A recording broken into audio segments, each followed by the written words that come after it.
For today's video ay tilawan natin ang mga manamit na pagkain dito sa Haro, Iloilo. Madamo nga mga pagkaon talaga ang pwede mo nga piliin sa kanilang menu. Katulad na lang ng crispy palabok na ito na bag-o ko lang natirawan sa buong buhay ko. Kaya hindi talaga kami naghinulsol ni Ma'am Shi na natagpuan namin ang restaurant na ito. Kaya kung gusto nyo din kumain dito, ati lantawin mo itong video.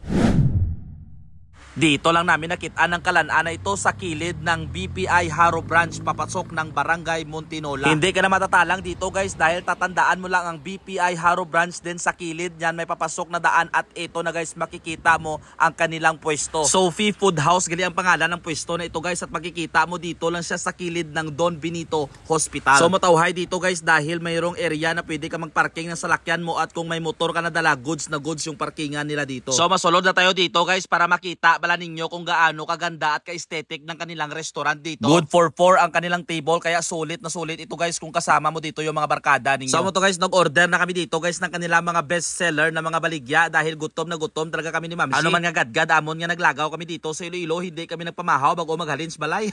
Kaya nagpainit-init muna kami dito guys ng aming sulok-sulok ng order si Ma'am Shi ng arroz caldo na may egg at may kasama pang chicken guys. Anytime pwede ka magpainit-init ng arroz caldo dito guys dahil 24 hours silang open dito. So nag-order kami dito guys ng chicken inasal, ng kanilang special kare-kare at nag-order na rin kami dito ng kanilang pork sizzling sisig. Bawa ka namin ang itlog guys no. Ito talaga yung itlog na manamit ka noon guys magluwas sa itlog ng bana mo dahil malasado yung pagkaluto niya. Abi tikman natin yung itlog ng bana, itlog ng banam, yung itlog kami dito guys sa kanilang sisig. Bawa ka nanam guys. Perfect match talaga guys ang pagka-blend ng malasadong itlog sa kanilang pork sisig. So ito naman guys dahil kakao naman si Ma'am Shi ng kanyang order nga chicken inasal o bawa feel na niya magkain ng chicken inasal. Kaya sabi ko kay Ma'am Shi ko tirawan mo din yung kare-kare nila dahil kagina pa dito guys nagatulo-tulo yung laway ko samtang nagalantaw ko dito sa manamit nga plating ng kanilang kare-kare. So ito na guys at mabutang na dito si Ma'am Shi ng ginamos sa kanyang kare-kare at grabe guys no basta kare-kare ganit may ginamos talaga yan no? And of course mga gulay-gulay nga magapahaba sa ating buhay. So tingnan nyo guys so takam na takam si Ma'am Shi dito bilang tawin natin kung paano yung isubo ba grabe ba daw magutok ba yung kutsaras baba mo ba?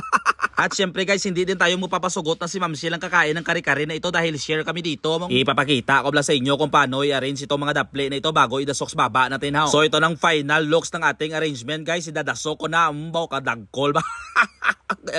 Daw parang madudunlan mo lang ako dito ng kare-kare na ito ba do hindi mo ko ginawa ba.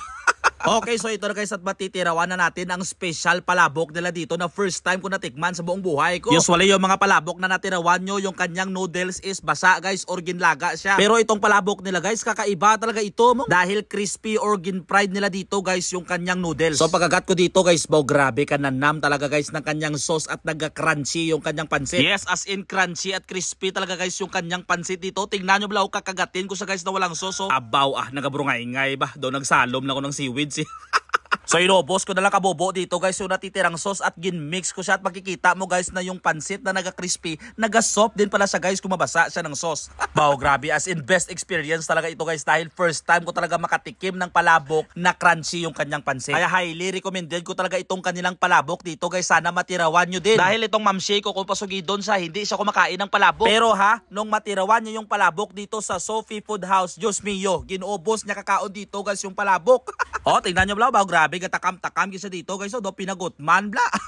As in ka perfect talaga guys for sure expert na yung mga chef nila nga nagaluto dito. So nag-order din pala tayo dito guys ng kanilang nilaga no para matilawan bala din natin guys kung gaano kasarap yung kanilang best seller na nilaga dito. And as you can see makikita mo talaga guys sa sabaw na linaga talaga ng matagal na matagal ang karne dito. Oh tingnan nyo nagauyog-uyog talaga dito yung taba at panit ng bakaw. And kahit hindi nyo natitikman yung kanilang nilaga guys makikita nyo naman sa kulay ng kanyang sabaw ang pagkalaga ng kanilang karne. Kaya manami talaga usangin yung kanyang karne guys dahil malambot at hindi sumusulod sa mga unto ninyo. And lastly, hindi pwede guys nga hindi tayo magde-dessert pagkatapos natin kumain ng mga masasarap na pagkain nila dito. So dahil affordable naman dito ang kanilang halo-halo guys is nag-order na kami at makikita mo na parang halo-halo overload sa guys sa pagkadami ng mga panakot ng kanilang halo-halo dito. Samtang ginamix ni Ma'am Shi baw kadamo ng kanyang ube guys at masasabura mo dito yung langka, may niyog at dinulse na saging. Kung wala ka namang time guys para pumunta dito sa kanilang resto, walang problema dahil pwede ka mag-order ng iba't ibang mga pagkain nila dito sa GrabFood. Kaya pag ginahulat mo, i-share mo na itong video at kung sino yung unang magre-react sa'yo, maglilibre sa'yo. Let's go!